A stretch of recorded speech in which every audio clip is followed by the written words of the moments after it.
Ya, gratis sudah untuk masyarakat atau rakyat Indonesia. Next adalah atau selanjutnya bagaimana sebaiknya menjamin keamanan dan kemanjuran vaksin yang nantinya akan diberikan. Bagaimana pula sedikit kita akan bahas mengenai pembiayaannya yang diperkirakan mencapai lebih dari 100 triliun rupiah untuk vaksinasi di Indonesia. Bergabung secara daring untuk membahas ini Wakil Ketua Komisi 9 DPR RI, Melki Lakalena, juga epidemiolog dari Griffith University Australia yang sekarang berada di Brisbane, Australia, Mas Diki Budiman. Selamat pagi Mas Diki dan juga Bang Melki, waktu Indonesia. Selamat pagi Mas Bayu, Mas Diki. Selamat pagi Ya. Pak Melki dan Mas Bayu. Ya, terima kasih sudah bergabung. Obrolan kita mudah-mudahan menambah wawasan dan kesiapan juga memberikan masukan kepada pemerintah. Bang Melki, Anda mengapresiasi secara pribadi mungkin juga apa yang dinyatakan oleh Presiden bahwa ini akan gratis dan Presiden akan maju menjadi orang yang pertama untuk menerima vaksin Sinovac nanti. Bang Melki. Ya, jadi dalam rapat 10 Desember lalu dengan KPCPEN ya, ada Pak Budi Gunadi dan Pak Doni Monardo, ya. Kemudian dengan Menkes, Badan POM dan Bio Farma, ya. Itu kami sudah memberikan catatan bahwa komposisi terkait dengan vaksin program dan mandiri itu harusnya dibalik ya. Atau bahkan kita buat semuanya gratis. Ya. Waktu itu masih 30% yang dibayar oleh pemerintah kan ya? Ya, nah dengan keputusan Presiden kemarin itu menggratiskan seluruh vaksin, tentu ini adalah keinginan semua pihak ya, agar tidak lagi ada alasan untuk masyarakat itu tidak bisa divaksin karena faktor pembiayaan. Kan selalu kita agak repot nih soal pembiayaan. Nah, dengan gratisnya vaksin ini semoga tidak lagi ada alasan dan untuk itu semua kategori masyarakat yang harus divaksin bisa divaksin. Nah, yang kedua, dengan juga Presiden menjadi orang pertama yang akan divaksin, saya kira tidak boleh lagi ada keraguan apapun dari siapapun terkait dengan keamanan, efikasi maupun kehalalan dari vaksin yang akan dipakai dalam program vaksinasi di Indonesia. Nah, jadi kebijakan Pak Jokowi kemarin itu betul-betul menjawab keraguan dan persoalan banyak kalangan yang masih ragu-ragu dengan vaksin, masih berpikir bagaimana pembiayaan vaksin. Nah, dengan kebijakan ini saya kira sudah terjawab apa yang menjadi catatan banyak pihak, termasuk kami Komisi 9, dan dengan demikian program vaksinasi bisa segera disiapkan. Tentu setelah mendapatkan izin edar dari Badan POM dan kehalalan dari MUI. Ya, sedikit mumpung ada Bang Melki dan nanti Komisi 9 pasti akan banyak membahas ini dengan kolega-kolega atau mitra di pemerintahan, termasuk Kementerian Kesehatan. Pembiayaannya memang akan sangat besar sekali. Ini tapi bisa dilaksanakan tanpa kemudian banyak orang sudah mengatakan bahwa hati-hati, nanti kita malah jadi punya banyak hutang berkaitan dengan hal ini. Tentu kesehatan yang utama. Tapi kira-kira Bang Melki? Ya, kalau kita lihat kemarin ya, pada saat awal mula penanganan COVID ini dilakukan di negeri ini, kan kebutuhan anggaran kita kemarin kan sampai 1.000 triliun. Ya. 600-an di periode 2020, 300-an di periode 2021, totalnya hampir 1.000 triliun. Itu bisa kita lakukan dengan melakukan realokasi dan kemudian meminjam dari berbagai sumber. Tapi catatannya adalah realokasi anggaran bisa berhasil, di mana untuk program-program yang bisa ditunda itu tidak dilaksanakan dan difokuskan untuk anggaran kesehatan. Jadi kalau kemarin kalau kemarin di kementerian misalnya ada realokasi untuk sebutlah bantuan-bantuan segala sesuatu yang berkaitan dengan pencegahan penularan COVID-19, kini bisa di-stop untuk kemudian vaksin. Kira-kira begitu ya pengalihan seperti itu. Bukan cuma urusan pencegahan ini, Mas Bayu, bukan cuma urusan pencegahan pencegahan penyebaran COVID-nya, penyebaran COVID ya. Tapi dan juga banyak program yang itu bisa ditunda atau kemudian tidak dilaksanakan saat ini untuk fokus untuk melaksanakan vaksinasi ya. Ya, misalnya infrastruktur tahan dulu begitu Bang Melki. Ya, kurang lebih begitulah. Jadi Ya, kan nanti beberapa program yang masih bisa ditunda itu bisa dipending, dan kemarin kan juga setelah Presiden mengatakan tentang memerintahkan Menteri Keuangan untuk menyiapkan anggaran bersama kementerian lembaga di pusat dan pemerintah di daerah, ya. kan kami juga merespon melalui Ketua Banggar, ya, Ketua Banggar kami, Hmm, Ketua Banggar DPR RI Pak Said Abdullah juga sudah mengatakan bahwa DPR RI siap untuk membahas kembali dengan pemerintah ya, agar program vaksinasi gratis oleh Presiden Jokowi ini bisa terlaksana. anggarannya Ya. bisa kita juga bantu melalui refocusing dan realokasi anggaran, dan itu Oke. sangat dimungkinkan dalam kondisi seperti ini. Ya, kita ingin dengar itu dulu dari DPR. Sangat dimungkinkan dan mungkin dengan melakukan realokasi dan lain-lain. Oke, Ya. saya pindah ke pernyataan Bang Melki yang tadi menegaskan juga menggarisbawahi Presiden akan menjadi orang pertama. Ini kan untuk menepis bahwa ini aman atau tidak, manjur atau tidak. Mas Diki, Anda melihat vaksin yang sebentar lagi mungkin yang pertama dilakukan vaksinasinya paling mungkin, paling dekat adalah vaksin Sinovac yang datang 6 Desember lalu, 1,2 juta paket ini vaksin Sinovac ini. Situasinya seperti apa? Karena banyak orang berkata Sinovac dari Cina ini paling agak tertutup mengenai data-data efikasinya atau kemanjurannya dari uji-uji yang mereka lakukan. Mas Diki. Ya, memang ini banyak catatan ya terkait Sinovac ini. Namun kita masih dalam posisi mengamati ya. Dan ya, komunikasi saya terakhir sebelum karena saya tahu akan tayang di sini, saya diskusi dan beberapa pihak termasuk informasi dari tim peneliti di Unpad sana bahwa memang kemungkinan secara skenario itu baru April hasil. April tahun depan untuk hasil pasca suntikan kedua dari Sinovac uji yang di Indonesia ini.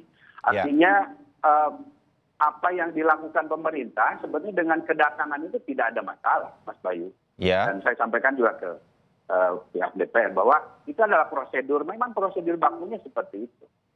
Kalau sudah audit kan, dilakukan audit di pihak ketika di China, kemudian prosedurnya boleh masuk, tapi itu dia disimpan dulu. Bahwa nanti yang akan menjadi program pertama vaksinasi di Indonesia ini, di mana Bapak Presiden, saya juga apresiasi mau menjadi salah satu bagian dari kelompok yang pertama ini, ya belum tentu Sinovac menurut saya. Oh begitu. Belum tentu Sinovac, belum tentu. Dan kita harus lihat apa hasil dari nanti Sinovac. Kemudian kan ini ada juga di dalam Permenkes yang sudah dikeluarkan itu ada beberapa opsi, ada Oxford juga kan di situ. Betul. Ada juga misalnya CanSino misalnya. Yang hasilnya CanSino malah sudah ada awal, tapi ini juga masih kita tunggu secara resminya. Artinya opsi yang pertama ini dasarnya tentu adalah yang aman dan efektif. Nah, itu tentu yang dan saya komunikasi dan dengan Badan POM juga memang itu yang akan dipegang gitu. Jadi masyarakat, pihak-pihak yang akan menerima jangan khawatir bahwa selama ini kita harus percaya pada kredibilitas Badan POM ya, dan saya sebagai akademisi masih melihat kita masih bisa sangat mengandalkan Badan POM. Terbukti mereka sangat berhati-hati. Jadi sekali lagi yang bisa saya sampaikan sini belum tentu Sinovac. Belum tentu Sinovac yang pertama ya. Kalau misalnya sebelum April ya, kalau misalnya pemerintah memutuskan katakanlah Februari ataupun Maret misalnya. Nah ini akan ada, saat ini sedang berproses kan, pemilihan ini berdasarkan kaidah yang aman dan memiliki efektivitas yang optimal tadi Mas Bayu. Dan koreksi saya, mungkin Mas Diki juga walaupun dari jauh dari Australia tapi banyak channel untuk bisa lebih mengetahui. Dan semua vaksin yang menjadi calon ini, walaupun belum datang di Indonesia, Badan POM sekarang juga sudah melakukan pendekatan-pendekatan atau uji-ujinya. Di antaranya ada Moderna, Pfizer, BioNTech, dan Oxford AstraZeneca. Jadi semua ini sebetulnya sedang dalam pantauan oleh BPOM juga. Begitu ya Mas Diki ya? Betul, betul. Ini semua dalam pantauan. Namun artinya begini Mas Bayu untuk diketahui. Saat ini kalau kita misalnya mau mengadakan vaksinasi pertama di kuartal pertama tahun depan, yang tidak memungkinkan itu Pfizer, Moderna. Ya. Nah, sangat kecil kemungkinan. Karena apa? Karena sudah habis Mas Bayu. habis Oh. pesan negara maju. 80% stok mereka sudah habis. Artinya kalaupun kita ini mungkin di pertengahan atau kuartal ketiga tahun depan. Oh. Yang masih memungkinkan mungkin Oxford ataupun tentu yang ada pilihan-pilihan lainnya. Ini kita harus tahu juga ada banyak pilihan sebetulnya yang ada juga proyeksi yang mereka juga bisa selesai cepat. Ya. Untuk diketahui, riset vaksin ini bukan harus 1 tahun atau ini mekanisme saat ini kan sudah by event. Ya, jadi baik kejadian. Ketika dilakukan dalam satu wilayah atau negara yang memang sedang berkecamuk wabahnya dengan sangat cepat tinggi, itu kemungkinan selesainya jauh lebih cepat, Mas Bayu. Itu sebabnya Pfizer, Moderna, dan Oxford bisa begitu cepat.